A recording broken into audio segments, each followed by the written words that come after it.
How do I improve my relationship with myself? Well, the first and probably the most important thing you can do is change your self-talk. I don't know if you've ever had a friend who, they call them frenemies now, the young uns, but basically they're a total bitch, and even though they seem to be being nice and saying things for your own benefit, they're actually being mean. The ones where you're trying on jeans and they're like, I think your bum's a bit big in that, or probably, I'm not sure a slim fits for you, that kind of thing. And that kind of friend, if you have that kind of friend, you probably wouldn't keep them as a friend for long. And if you did, then that's not a great relationship. This kind of stuff we often have going on in our own heads, but not just on a shopping trip. We have it 7 days a week, 24 hours a day. And sometimes the negative voice is not something we've done. Like, none of this is our fault. It's often stuff we may have picked up from parents, from school. People may have said stuff to us like, oh, you're stupid. You're not very good at this, are you? Or, you know, you haven't got mini skirt legs. That's what my mum said to me when I was a teenager. Stuff like that. And when you are young, you're just in recording mode and you just take on all of these things that get said and you just repeat them to yourself in your brain over and over again. And it's basically like some sort of self-torture, because the voice never shuts up when it's inside your own head.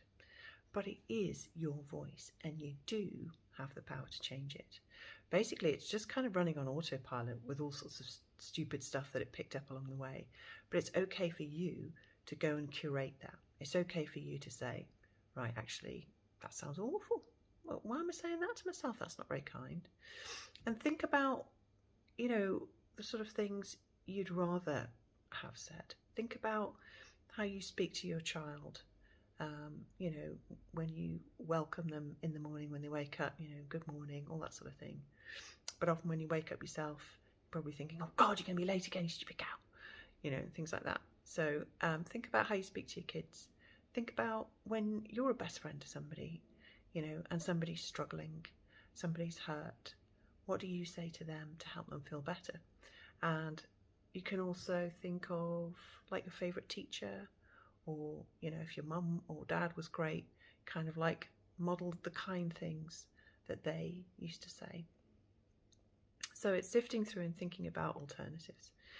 So step one of doing that is, first of all, to notice what it is you're saying to yourself and deciding what needs to change, right? So you could start with just like a post-it note by your desk or by your bedside table. Just kind of, what are you thinking? What are you saying to yourself right now? And it's just stopping and going, okay, hang on, what's happening and what am I saying to myself about it?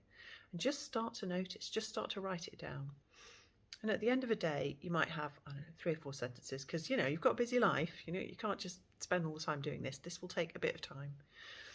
But the most toxic, you know, when you read the sentences back, the one that gives you sort of like the worst feeling inside, it's then, okay, God, I'm saying that to myself. You know, if someone else, like your boss, was saying that to you all day, every day, you know, would you want to stay in that job? So think about an alternative. Now, it doesn't have to be the absolute sunshine and unicorns opposite of something. Like, say you keep telling yourself that you've got a big bum, right? Or you've got a fat tummy or something like that. Just make it a bit better. You know, sometimes you can even just make it neutral. You can just say, oh, this is a human tummy.